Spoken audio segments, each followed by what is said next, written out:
On commence comme d'habitude sur TotalES, qui est donc le market cap global des cryptoactifs, duquel on a retiré tout simplement les stablecoins qui prennent de plus en plus de place dans cet écosystème. D'ailleurs, il y a eu une news aujourd'hui à propos de Tether. Donc Tether, qui est la société qui publie entre guillemets l'USDT, donc qui partage ce stablecoin-là. Pour la première fois, ils font appel à un cabinet des Big Four pour pouvoir auditer leur société. Donc ça prouve quand même qu'ils ont un peu le but d'augmenter la transparence, parce que pour ceux qui étaient là, il y a quand même bien longtemps, hein, ça a commencé je pense en 2016-2017, pas mal de FUD sur Tether. Tether, ça a toujours été une entreprise qui était assez, je vais pas dire shady, mais qui n'était pas totalement transparente sur leurs activités. Et donc il y a souvent eu des rumeurs, etc., qui ont fait flancher le marché plus d'une fois lors des bull markets précédents. Ici, on voit que Tether est occupé de vraiment augmenter la transparence par rapport à leur société. Donc, c'est quand même plutôt pas mal. On commence donc Total ES sur TradingView. TradingView qui est globalement l'outil le plus utilisé pour faire de l'analyse technique sur les cryptoactifs. Pour rappel, nous, ici, on fait de l'analyse technique. Alors, on ne voit pas l'analyse technique comme étant une boule de cristal, mais on s'en sert tout simplement pour pouvoir établir des plans, rechercher le chemin de moindre résistance, voir quels sont les scénarios qui sont possibles, mais en aucun cas on essaie de prédire l'avenir à l'aide de graphiques, de dessins, de traits, de rectangles, peu importe, sur ces graphiques-là. On va simplement considérer qu'un marché, il est dans deux positions différentes, soit il est en range, donc plutôt à plat, en consolidation, soit il est plutôt en trend, donc il est occupé d'être dans une tendance, que ce soit haussière ou baissière, il bouge vers le haut ou vers le bas. Donc globalement, le marché, il est dans deux états, en tout cas moi c'est comme ça que je le vois la plupart du temps, consolidation ou impulsion. Le but, c'est de rester assez passif durant les périodes où le marché est plutôt en range, à plat, il est assez erratique, globalement, comme on le connaît depuis fin janvier. Mais par contre, être investi dans le marché lorsqu'il est haussier, et essayer de prendre tout simplement ses profits, ou en tout cas ressortir du marché, et sauvegarder du cash lorsque le marché est plutôt baissier, tout simplement. C'est facile à dire, c'est un peu plus compliqué à faire, surtout sur du long terme. Parfois on peut avoir de la chance pendant quelques semaines, pendant quelques mois, quelques années peut-être, mais sur plusieurs années, plusieurs dizaines d'années, en général, ça ne laisse pas beaucoup de place à la chance. Il faut surtout un bon risk management et une analyse correcte, et surtout ne pas se prendre pour un dieu, parce que le marché peut très vite vous rappeler à l'ordre. TotalES, comme je le disais, on va donc regarder ce qui se passe sur le marché crypto. La semaine dernière, j'étais assez étonné que la vidéo n'ait pas fait plus de vues que ça. On était à plus ou moins 3500, grosso modo, comme les autres vidéos habituelles. Sauf que je trouvais que le contenu de la semaine dernière était quand même vraiment pas mal, assez qualitatif. Donc si vous ne l'avez pas vu, je vous conseille vraiment d'aller la voir. On refaisait le point sur un petit peu tout ce qui se passait sur les cryptos. Donc c'est assez intéressant.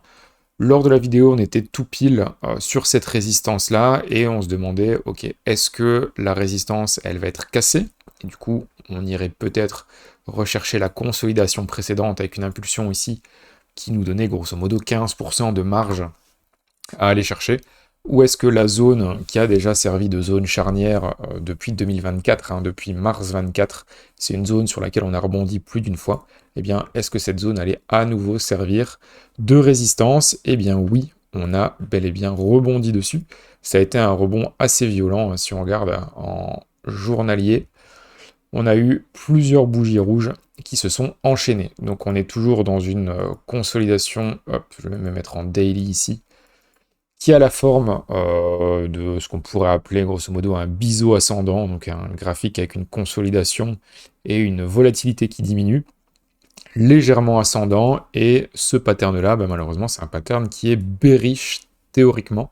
Donc théoriquement, c'est un pattern qui est plutôt baissier. En fait, c'est simplement une consolidation, un rebond dans une tendance de fond qui est plutôt baissière. Donc c'est pas le genre de setup qu'on aime voir. On préférait quelque chose de plus horizontal, une période un peu plus longue où on aurait de l'accumulation pour pouvoir rebondir par la suite sur ce marché-là. Pour l'instant, rien à faire, malheureusement, on est toujours dans une période de range. On a un marché qui avait bien baissé, qui attaquait, alors je vais me remettre comme ceci, qui attaquait fin de semaine dernière la trendline, ici la ligne de tendance qui servait de support. On l'a retesté déjà 3 fois, une 4e fois fin de semaine dernière, avant le braquage de Trump avec son annonce comme quoi il avait discuté avec l'Iran et que ça s'améliorait grosso modo au niveau de la guerre au Moyen-Orient.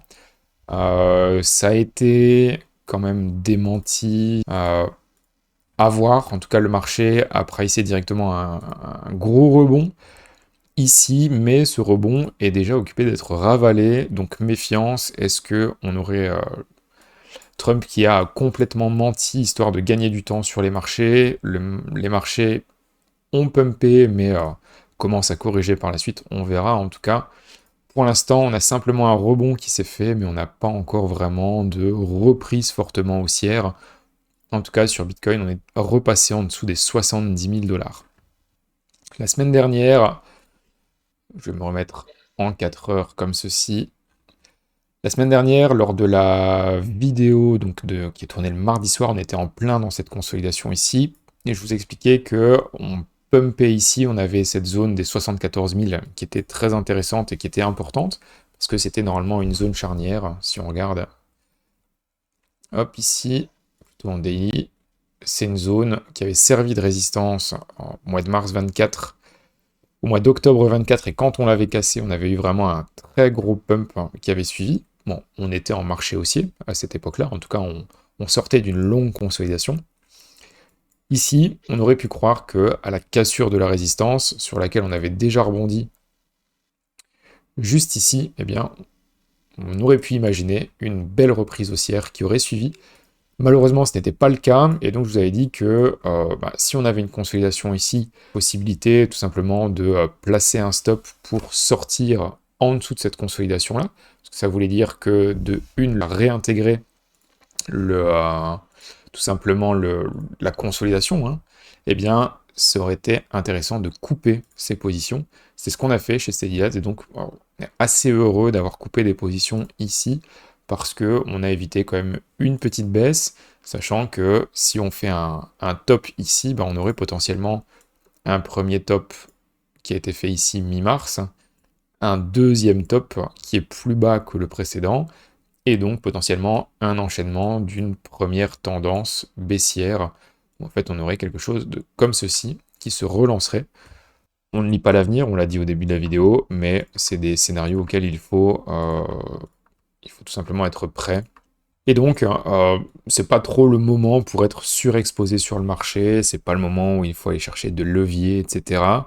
Alors oui, on a pu avoir un petit peu le doute avec le pump qui a suivi l'annonce de Trump, mais globalement, la tendance globale de marché, elle est toujours à plat.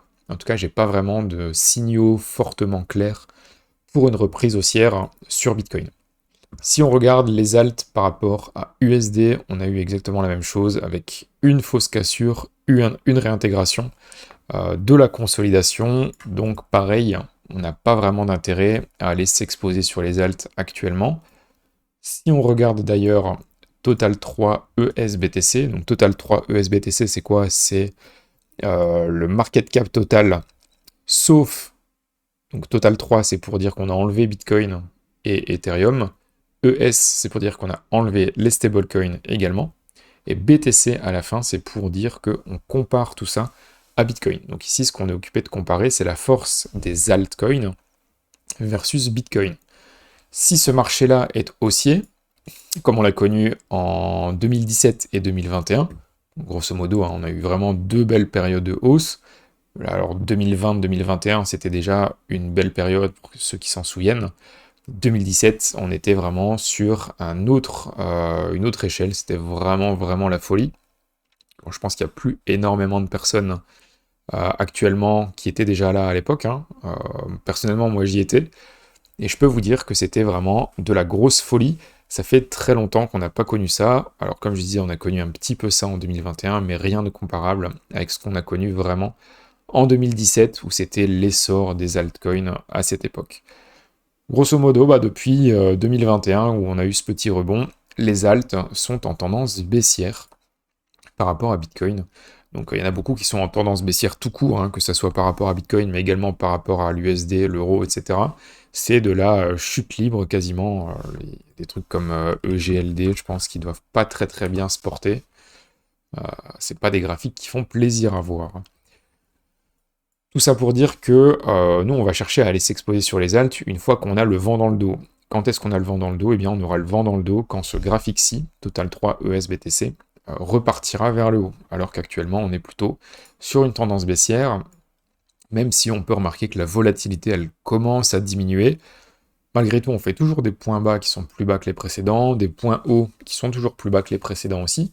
Donc pas encore de retournement de tendance, mais si jamais on vient casser un point haut, eh bien là, ce sera des gros signaux d'intention. Il faudra vraiment, vraiment surveiller les charts, parce que ça veut dire qu'on aura des alts qui vont partir à gauche, à droite, et c'est à ce moment-là qu'il faudra se placer, et à ce moment-là où on arrivera à faire tout simplement ce qu'on appelle du life-changing money.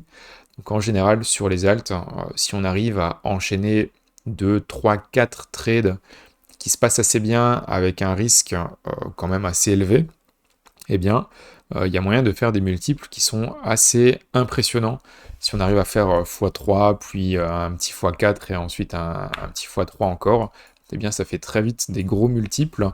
Et sur les alts, ça peut aller très vite, hein. Dans une période comme on a connu en 2017, mais allez, plus récemment en 2021, des alts qui font plus 30, plus 40, plus 70% en une journée, c'est arrivé avec des signaux qui étaient quand même assez prévisibles. Donc le but, c'est de savoir que ça peut encore arriver à un moment ou l'autre, mais surtout savoir se retenir jusqu'à ce moment-là et ne pas tenter des achats, par exemple, comme maintenant, où en fait on pourrait se retrouver à acheter des pierres qui tombent et qui peuvent tomber parfois très très bas, tout simplement. Ça, c'est pour les alts. Si on passe sur Bitcoin, globalement, je le disais, on est toujours dans cette période de consolidation. On est dans une période où il faut juste patienter, ne pas FOMO, comme par exemple suite aux annonces de Trump, eh bien ça sert à rien d'acheter la bougie qui suit parce que elle est très très très très haussière et souvent ce genre de bougie-là, hop, eh bien ça se ravale à la baisse juste après, hein, une sorte de pump and dump. Donc ça sert à rien de FOMO sur des choses comme ça, même si vous ratez l'entrée, il y aura toujours des entrées avec un risque qui sera beaucoup plus correct par la suite. Donc ne cédez pas au FOMO, ça ne sert à rien. Ça c'est pour Bitcoin, hein. Globalement rien de plus à dire, on avait une zone ici des 69-200 qui était assez intéressante. Elle n'a pas tenu, ici peut-être qu'on va réussir à rebondir dessus, mais pour l'instant c'est trop tôt pour le dire. Au niveau d'Ether, on a une zone de résistance ici, on peut même la continuer. Tac. C'était cette zone-ci où on avait la consolidation durant le week-end sous les 2165 $. On voit qu'on n'arrive pas à clôturer au-dessus non plus. On commence à retracer sur ETH-USD. Si on dézoome un peu plus, comme ceci, on peut voir encore une fois qu'on a eu cette fausse cassure, on est venu réintégrer dans la consolidation. Si on se met en 3D, on pourrait voir ça d'une autre manière avec un top de la consolidation qui est plutôt ici, avec ces deux tops, hein, du 6 février et du 12 février. Hop, avec une fausse cassure ici, une vraie cassure là, on rebondit dessus actuellement. C'est un peu moins propre, j'aime un peu moins, mais c'est ça qui est compliqué, c'est que le marché n'est pas hyper lisible. Et en général, quand le marché n'est pas très lisible, c'est tout simplement que ça veut dire qu'il ne faut pas s'attarder sur le marché et qu'il faut attendre tout simplement que le marché devienne un peu plus lisible. ETH par contre versus BTC, là on est sur quelque chose d'un peu plus lisible. Donc, si on regarde, pour rappel, ETH BTC, on a eu une forte poussée sur la deuxième, la fin de la première partie de l'année, donc entre mai et la fin de l'été, hein, jusqu'à septembre. On a eu un beau pump qui a été bien suivi, un premier pump, consolidation, deuxième pump, c'était le renouveau d'Ethereum entre guillemets, avant une plus longue consolidation entre le mois d'août et le mois de janvier 26, donc consolidation plutôt à plat. En tout cas, très belle consolidation entre novembre et le mois de janvier. Le mois de janvier, gros dump, on vient casser cette consolidation-là. On fait en quelques jours moins 15% sur Ether par rapport à Bitcoin, donc c'est bien la force d'Ether par rapport à Bitcoin. Et ensuite, on consolide. Depuis début février jusqu'à mi-mars, c'est une consolidation à plat sur Ethereum, avec une résistance qui est quand même assez bien marquée aux alentours des 3000, des 3007 plus ou moins. Breakout qu'on a connu lors du 15 mars, et actuellement, ce qui est super intéressant, c'est qu'on est occupé de retester cette zone-là. Donc si on se met non pas sur clôture, mais sur les bougies, on peut voir qu'on est venu réintégrer un petit peu simplement sur les mèches, donc on est revenu clôturer au-dessus. Par contre, la clôture fait que on reste au-dessus des tops précédents, donc en fait, la résistance précédente pourrait se transformer en support, et donc ça devient intéressant de swapper des Ethereum contre des Bitcoins, parce que peut-être qu'on est tout simplement dans une reprise haussière d'ETH par rapport à BTC, et ça devient intéressant de reprendre du risque sur Ether par rapport à Bitcoin. Ça ne veut pas dire que en USD, Ethereum va forcément surperformer Bitcoin, ou en tout cas va être haussier, mais on risque de faire mieux sur ETH que sur BTC. En tout cas, le risk-reward ici, il est quand même très intéressant, parce que si le marché réintègre cette grande consolidation-là, eh bien ça peut tout simplement dire attention, on repart pour de la baisse, et donc il suffit de couper le trade. C'est un risk-reward qui est intéressant, parce que si on repart vraiment, la prochaine résistance, alors elle est à 5% au-dessus, mais on pourrait très bien repartir beaucoup plus haut et aller rechercher la résistance plus haussière à plus ou moins 50%. 50% de hausse, sachant que le risque, il est globalement à 1,5%, 2%, même pas. Donc c'est un risk-reward qui est très très intéressant. Ça, c'est pour ETH par rapport à Bitcoin. Les alts en tant que tels, à part Hype, il n'y a pas grand-chose. Hype, j'avais partagé, il me semble, sur Steady Lads il y a quelques jours, quelques semaines, où on avait une zone qui était intéressante aux alentours des 36$. On est venu la rechercher sur les mèches ici dedans, pas sur clôture. Sur clôture, on est venu consolider juste au-dessus, on est venu clôturer juste au-dessus. Mais en tout cas, c'était une très belle zone d'achat. Malheureusement pas disponible sur Binance, mais il y a plein d'autres exchanges qui le proposent tout simplement.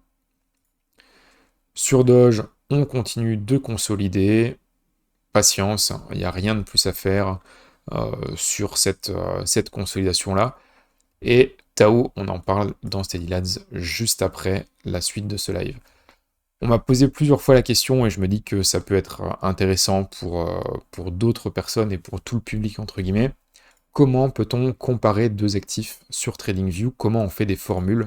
Eh bien, c'est très simple. Quand vous êtes sur la page TradingView comme ceci, imaginez que vous vouliez par exemple comparer la force de l'or par rapport à Bitcoin.